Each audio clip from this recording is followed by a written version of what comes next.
એટલે ભગવાન આપણને શું આપે? તો આપણને દુઃખ આપે. અને એ દુઃખ જ્યારે આપણના હાથમાં આવે ને ત્યારે પછી આપણે શ્રાવણ ભાદરવો વહેતો થાય.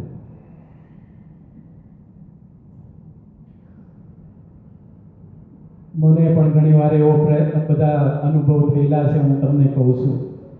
પણ એટલા માટે તો ભગવાન શ્રી હરિ કહેતા કે જ્ઞાની ભક્ત હોય એને મને બહુ વાલો છે. કેમ? કદાચ રસ્તે ખોવાઈ જાય પણ છતાંય એને ભગવાનનો મહિમા છે, એ ભગવાનને એને ઓળખ્યા છે તો એ રસ્તે પાછો આવી જશે. એટલા માટે ભગવાન શ્રી હરિ ઘડીએ ઘડીએ કહેતા કે જ્ઞાની ભક્ત હોય મને બહુ ગમે. એટલે ભક્તો એ પણ આપણે સમજી રાખવાનું છે કે આ જે કંઈ કરીએ છીએ એમાં દુઃખ તો આવવાનું છે અને દુઃખને આપણે સહન કરે જ છૂટકો છે. એટલે સ્વામી કહે છે, કુપથ વસ્તુ કે દીન દિયે ખાતા તે ખોટે મસે કરી નિષ્કુળાનંદ એમ નિજ જનની છાય કરે છે શ્રી હરિ.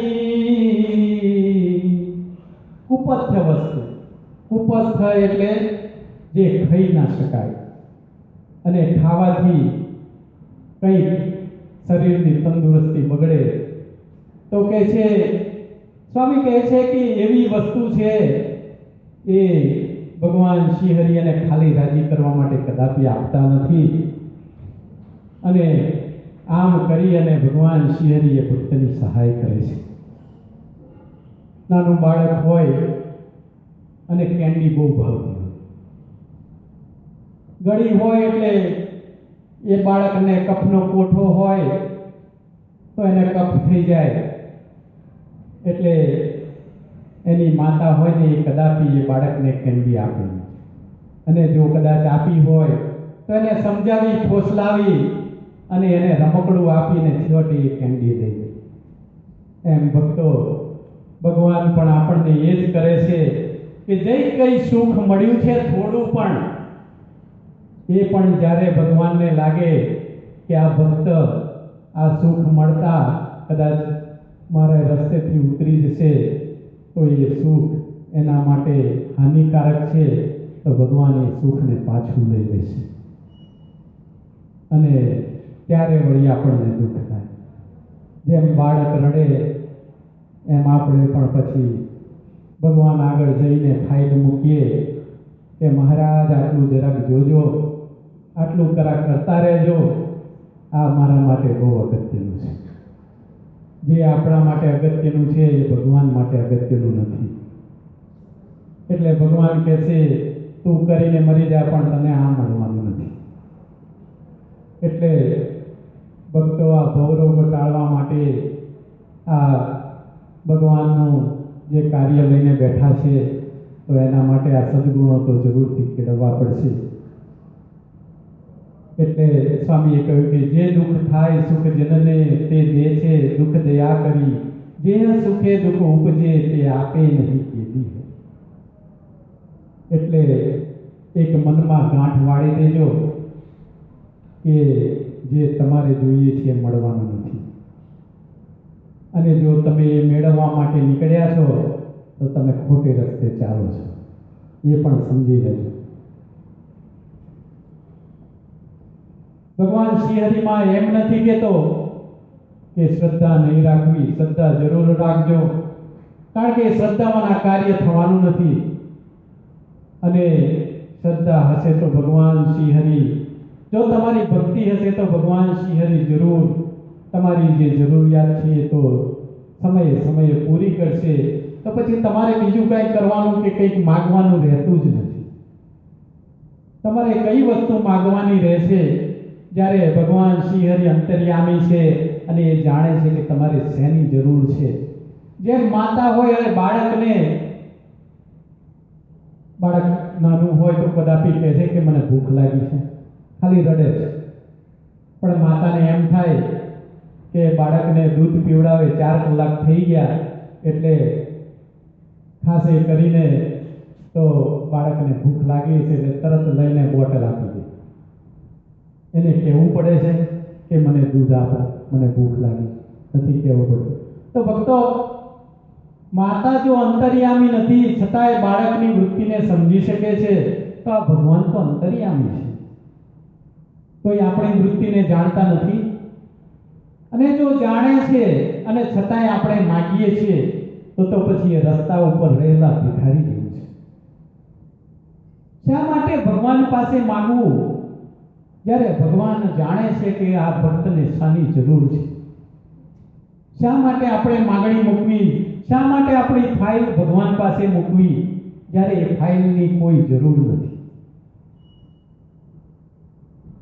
તમારા અને એના હૃદયનું કનેક્શન સાથે સાથે હોય પછી તમારે એને કહેવાની ક્યાં જરૂર છે? અને તમે જો કહો છો તો પછી એનું અંતર્યામી પણ લાજે છે. તો આપણે સમજતા નથી કે ભગવાન અંતર્યામી છે. આપણે એમ જ સમજીએ છીએ કે ભગવાન તો માઇક છે, એમને કાંઈ ખબર પડતી નથી, માટે મારે કહેવું પડે છે. એટલે તમે એના કરતાં હોશિયાર થઈ ગયા. શા જરૂર છે? શા માટે કહેવાની જરૂર છે? ભગવાન અંતર્યામી છે, જે સમજે છે. આ નાની નાની વાતો છે, ઘણી સમજવા લાયક છે. આ ભક્તિના માર્ગની અંદર ભગવાનને રાજી કરવા માટે ઘણી અગત્યની થાય છે. એટલે ભગવાન શ્રીહરિનો ભરોસો એક અચળ રાખજો, એની ભક્તિ કરે જજો. તમારું કાર્ય કદાપી મોડું પડશે નહીં. કોઈનું પડ્યું નથી અને તમારું પડશે પણ નહીં. એટલા માટે તો સદગુરુ નિષ્કુળાનંદ સ્વામી આપણને આ તેલની ધાર બતાવે છે કે આ તું જોઈ લે, તારે પણ આ પ્રમાણે જ કરવાનું છે. ગ્રંથ બહુ ઘણો અગત્યનો છે. આપણે આગળ જઈએ. નિષ્કુળાનંદ સ્વામી હવે જે ભક્તોને યાદ કરે છે, આ ગ્રંથની અંદર લગભગ 22 આખ્યાન છે. એમાં પહેલું આખ્યાન બાળ ભક્ત પ્રહલાદજી, પછી ધ્રુવજી, જનક રાજા, જયદેવ, વિભીષણ, અમરીશ રાજા, સિદ્ધિ રાજા, સુધન્વા, ઋભુ, ગંતીદેવ, નળ રાજા, મૃદગલ ઋષિ, મયુરધ્વજ રાજા, હરિશ્ચંદ્ર રાજા, સુખદેવજી, નારદજી, સંતાદિક, જળભરત, જાજડી ઋષિ, આરોણી અને ઉપમન્યુ. આટલા આખ્યાનો આ વિરોધ આખ્યાનની અંદર છે. પહેલું આખ્યાન તરફ જઈએ પહેલા સ્વામી કહે છે કે આ ભક્તોની અંદર એક ભેદ હતો. અને એ ભેદ શું હતો? તો કહે છે કે ઘણા આત્મનિષ્ઠા ઉપર ચાલે અને ઘણા દેહ નિષ્ઠા ઉપર ચાલે. જે આત્મજ્ઞાની હોય એને જગતના વિષયો છે અગ્નિ જેવા લાગે. જે દેહાભિમાની હોય એને જગતના વિષય મીઠા લાગે. આત્મજ્ઞાનીનું મન પ્રભુની મૂર્તિમાં રમ્યા કરે તો દેહાભિમાની હોય એનું મન જગતની માયાની અંદર રમ્યા કરે. આત્મજ્ઞાનીને જગતની ચર્ચાઓથી કંટાળો આવે, જ્યારે દેહાભિમાની હોય એને જગતના ગામ ગબાટામાં મજા આવે. આ ફરક છે. એટલે આપણે સમજી લેવું કે આપણે અહીંયા કઈ ફિટ થઈએ છીએ. આપણે આત્મનિષ્ઠાવાળા છીએ કે આપણે દેહનિષ્ઠાવાળા છીએ? જે દેહને ગમે છે તે આપણે કરીએ છીએ કે જે ભગવાનને ગમે છે તે આપણે કરીએ છીએ? એટલે સ્વામી કહે છે કે આપણે પણ એક વિવેક કરવો, એ પણ સમજવું કે આપણે આની અંદર આપણે ક્યાં રહેલા છીએ. એટલે સદગુરુ નિષ્કુળાનંદ સ્વામી ટકોર કરતા કહે છે, એક મીઠી ટકોર કરે છે. આખ્યાન તરફ જતા પહેલા કહે છે, અલ્પ સુખ સંસારનું તેમાં દુઃખનો નહીં પાર, જેમાં દાખે ખામે ધંતુર નર, તેમાં નાવે સુખ નિર્ધારજી. સ્વામી કહે છે અલ્પ સુખ સંસારનું, તેમાં દુઃખનો નહીં પાર. એક થોડી સરખી જિંદગી મળી છે. એ જિંદગીની અંદર જ્યારથી એ બાળકનો જન્મ થાય ત્યારથી એ દુઃખની શરૂઆત થાય. પહેલું તો એ ગર્ભવાસની અંદર દુઃખ પડે. પહેલા પણ આપણે આ કથાની અંદર વાત કરી હતી કે કેવું કેવું દુઃખ પડે. પહેલું ગર્ભવાસની અંદર દુઃખ પડે જ્યારે માતાના ગર્ભમાંથી પ્રસવ થાય ત્યારે એને કેટલું દુઃખ પડે. અને એ જે મોમેન્ટ હોય ને, એ જે ક્ષણ હોય ને, એ તો મરવા જેવી ક્ષણ હોય. એને પોતાને લાગે કે મારું શું થશે. એ મોટોનું મોટું દુઃખ છે. અને ત્યાર પછી દુઃખની જે શરૂઆત થાય, દુઃખની પરેડ નીકળે. માદા થાય, સાજા થાય, વાગે પડે. એ દુઃખનો જ્યાં લગીને આ દેહનો અંત ના આવે ત્યાં લગી એ દુઃખનો કદાપી અંત આવતો નથી. વચ્ચેનો જે યુવાનપણું છે એમાં થોડો કદાચ આનંદ કરી દે. જેમ જવનો દાણો હોય, જવનો દાણો જોવે છે, જવનો દાણો હોય ને એ વચ્ચેથી જાડો હોય અને આજુબાજુથી પાતળો હોય, પણ એનો કલર એક સરખો હોય. એટલે જ્યારે યુવાનપણું હોય ત્યારે એને છે ને મળવાની લાલસા બહુ ઓછી હોય. યુવાનપણું નહીં, શિશુપણું હોય, બાળપણું હોય ત્યારે એને મેળવવાની ઈચ્છા ઓછી હોય. અને કદાચ કશું મેળવવું હોય તો એ રડે ખરો, પણ એને સમજાવો એટલે સમજી જાય ને ભૂલી જાય. પણ જ્યારે યુવાનપણું આવે ને ત્યારે સંકલ્પો એ કોઈ દિવસ વિરામ પામે નહીં. જ્યારે વૃદ્ધપણું આવે ત્યારે પોતે વૃદ્ધ થઈ જાય, પોતાનામાં શક્તિ ન હોય, હવે સંકલ્પ હોય અને બધાને જાણી જોઈને મારવા પડે, કારણ કે પોતે કાંઈ કરી શકતા નથી. એટલે જે યુવાનપણું છે એની અંદર ભગવાન ભજવાની તક સારી છે, કારણ કે બાળપણમાં તો ભગવાન ભજાતા નથી અને ગડપણમાં પણ ભગવાન ભજાતા નથી. અને જો કોઈ એમ કહે કે ગડપણની અંદર ભગવાન ભજાય છે, એ વાત તદ્દન ખોટી છે. કારણ કે જો શરીરનું ભાન ન રહેતું હોય, આપણે ક્યાં ઊભા છે એ ઘણીવાર ખબર ન હોય, અને એની અંદર જો પણ અલ્ઝાઇમર જેવો ડિઝીઝ થઈ ગયો હોય તો બધું ભૂલી જવાય, કશું યાદ નહીં. તો પછી ભગવાન કેવી રીતના ભજવાના?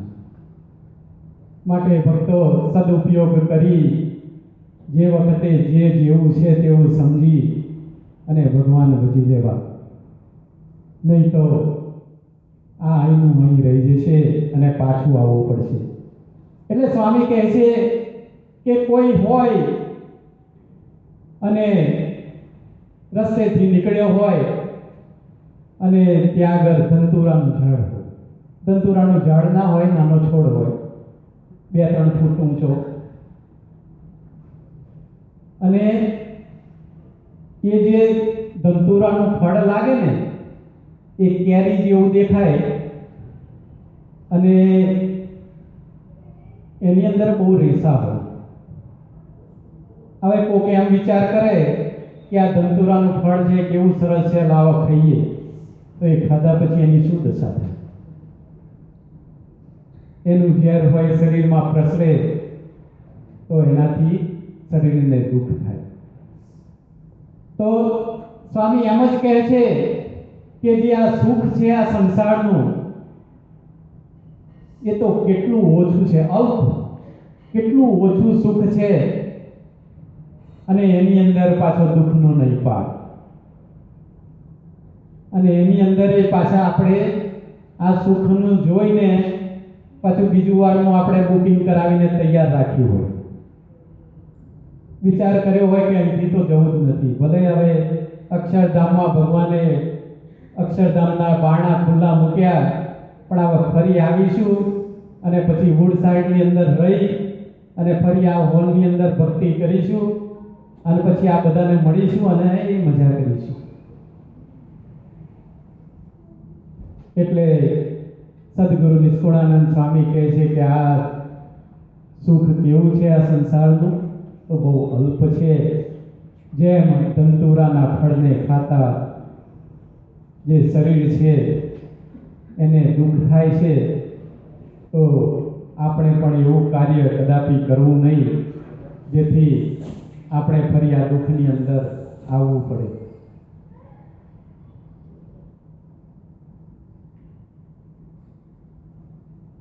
એટલે સ્વામી કહે છે, ભજ્યા ભગવાન ભાવ શું સાબિત કરી શિર સાટ, લાલચ મેલિયા લોક સુખની લીધી અલૌકિક વાટ. ભજ્યા ભગવાન ભાવ શું સાબિત કરી શિરસાટ, લાલચ મેલિયા લોક સુખની લીજીએ અલૌકિક વાત. શું છે? ભગવાનને ભાવથી ભજીને અને સાબિત શું કરવાનું છે? તમારી ભક્તિ શિરસાટે સાબિત કરવાની છે. પણ એ ક્યારે થશે? જ્યારે આ લોક સુખની લાલચ જશે ત્યારે.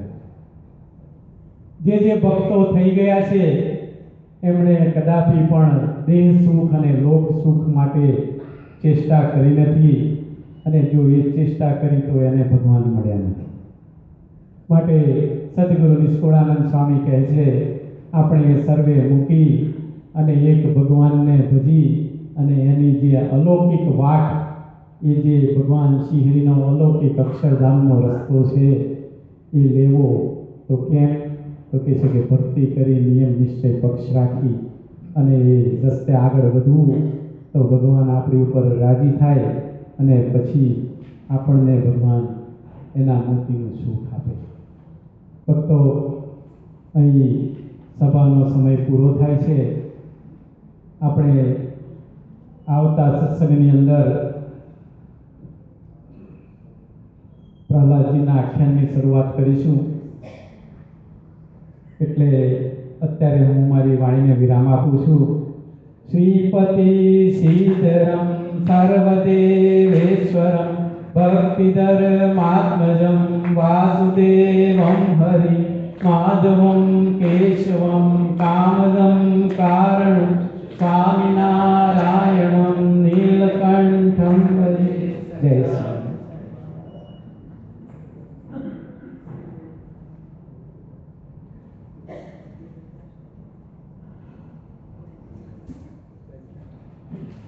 બોલો સહજાનંદ સ્વામી મહારાજની જય. આજના થાળની સેવા આપનાર હરિભક્તોના નામ: પરમ પૂજ્ય ચિરાગ ચૈતન્યભાઈ પટેલ કનીપુર. ચિરાગની બર્થડે છે તે નિમિત્તે આજે ભગવાનને થાળ છે. પરમ પૂજ્ય શિલ્પાબેન સંજયભાઈ પટેલ અસલાલી ન્યૂજર્સી. પરમ પૂજ્ય ચૈનિકાબેન મિત્તલભાઈ પટેલ વારસદ. પરમ પૂજ્ય અંજનાબેન રાજેશભાઈ દેસાઈ નડિયાદ. પરમ પૂજ્ય સુમનબેન રામદેરિયા લોંગ આઇલેન્ડ સિટી. પરમ પૂજ્ય જીતેન્દ્રભાઈ પરસોત્તમભાઈ પટેલ વોસો. પરમ પૂજ્ય દર્શનભાઈ રમેશભાઈ પટેલ તારાપુર અને પરમ પૂજ્ય દીપકભાઈ બી પટેલ એલમર્સ. આજના જે હરિભક્તોના નામ જે કોઈ નિમિત્તે છે એ સર્વે તેમના શુભ નિમિત્ત પૂર્ણ થાય, સુખિયા છે અને વિશેષને વિશેષ સુખિયા થાય અને ભગવાનનો ખૂબ રાજીપો મળે એવી ભગવાનના ચરણોમાં પ્રાર્થના. બોલો સહજાનંદ સ્વામી મહારાજની જય. આવતા શનિવાર આપણી સત્સંગ સભા રાબેતા મુજબ 21 માર્ચને રોજ સમય સાંજે 5 થી 7:30 દરેક હરિભક્તોને સમયસર પધારવા માટે વિનંતી. નવા નિર્ણય આવી ગયા છે તો નિર્ણય જેને જોઈતા હોય ફેમિલી એક લઈ જવા માટે પાછળથી વિનંતી છે. હવે આપણે કીર્તન કરીએ.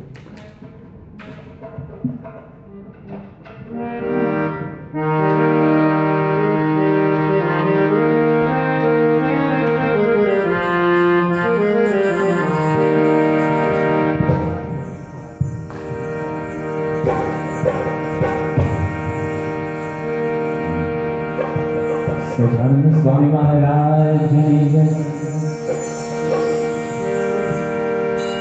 हो पिया मेरा प्यारा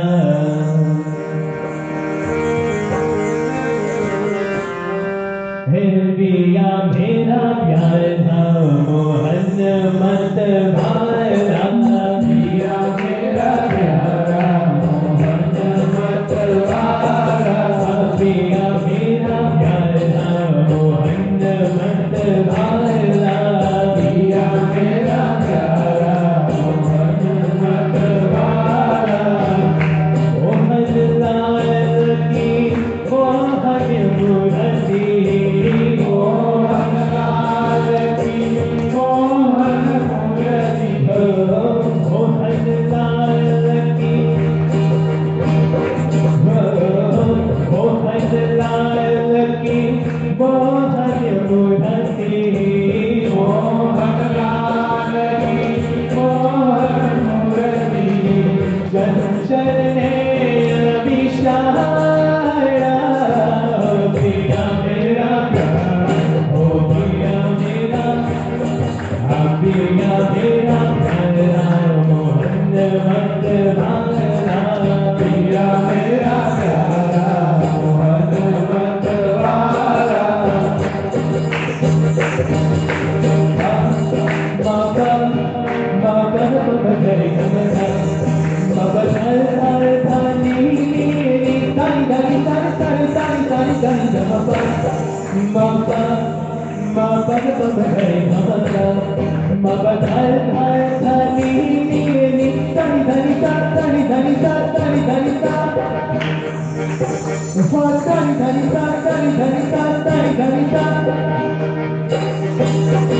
चलत चलत यहाँ वतमय भारत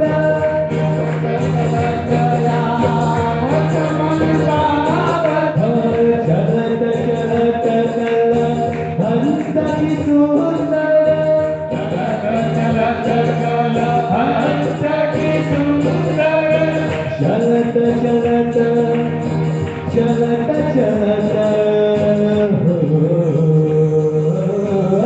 चलत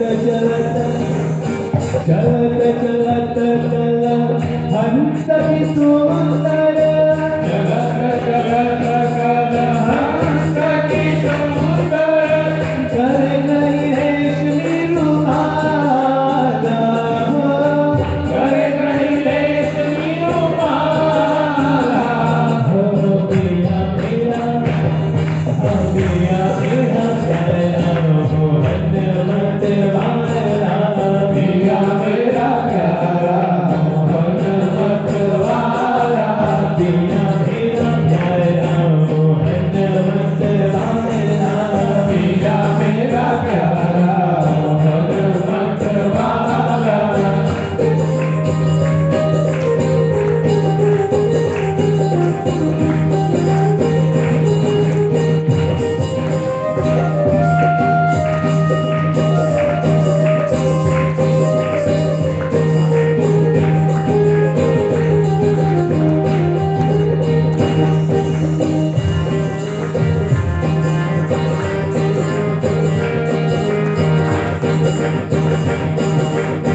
हसत हसत आवत मय भावत हसत हसत आवत मन भाव हसत हसत आवत मय भावत हसत हसत आवत मन भावत गावत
સ્વામી મહારાજ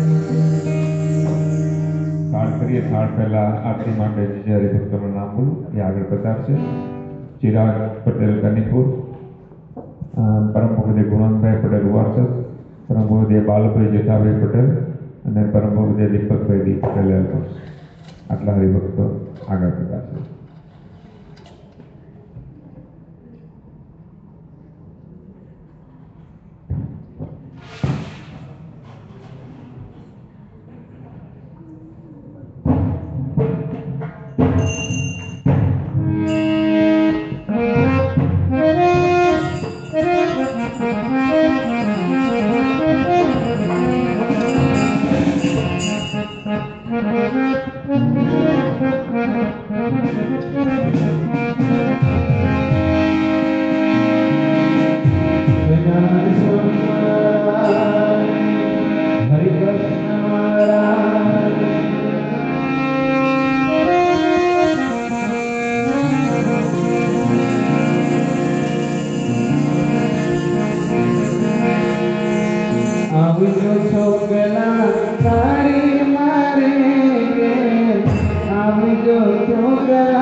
કાજુ ગમોદનો બાથ કર્યો મેં તો દાળ કરી બહુ સારી.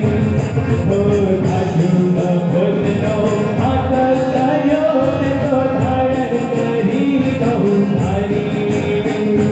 કાજુ ગમોદનો બાથ કર્યો મેં તો દાળ કરી બહુ સારી.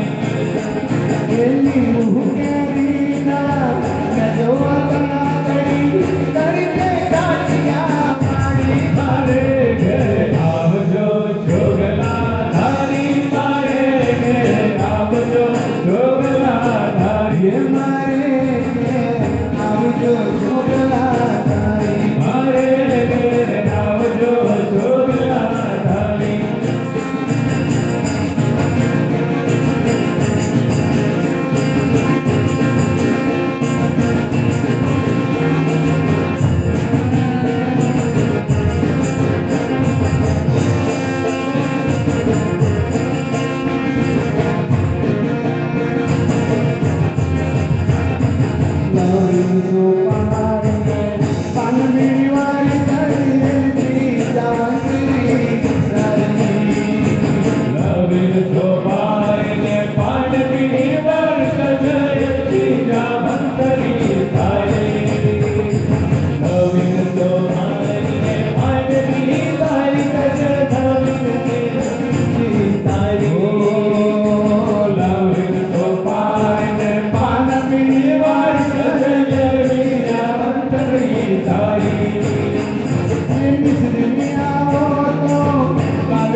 शुभ्रमति निष्कटोपशान आठ ज्ञान भक्ति को विज्ञानिक शुभ्राम कोई में तो भक्त बनो तामे कोई प्रकार दूसरे को जन को दुनिया धर्म तुम्हारा हरे भक्त को भक्त को नहीं हो एकांतिक को दास को जे समागम हो नार्य प्रदर्श को चौदास को दास हे मानो करे करे सदाजिवा हे उपास हे भक्त संसर्वा दया सिंधु शान करे मागो सुधा सगरन महाराज के सत्संग से सुजान भागवत वचनो शिक्षा परिक्रमण सोबती के अति बड़े नियम का दिशोय जाति नीचे कदमो सूर्य सच्चे प्राण स्थान करी जन्म की प्रत्याश होगा मास गाओ मध को जीवन में बढ़वा दिवा स्पर्श नहीं करना होगा चोरनी करनी काम की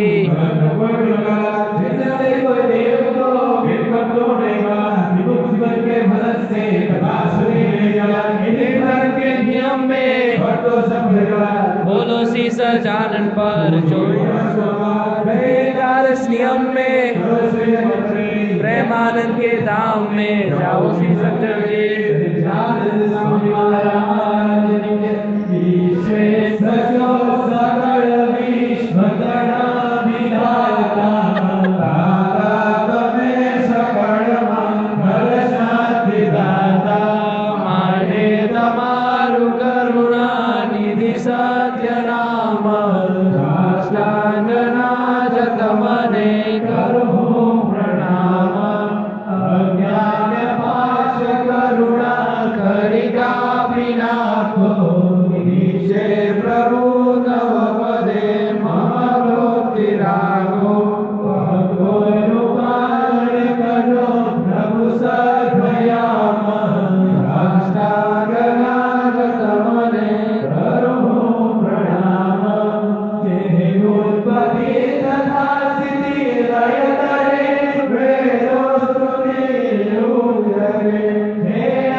मनसेन्द्रियर्वा बुद्ध्यात्मना वा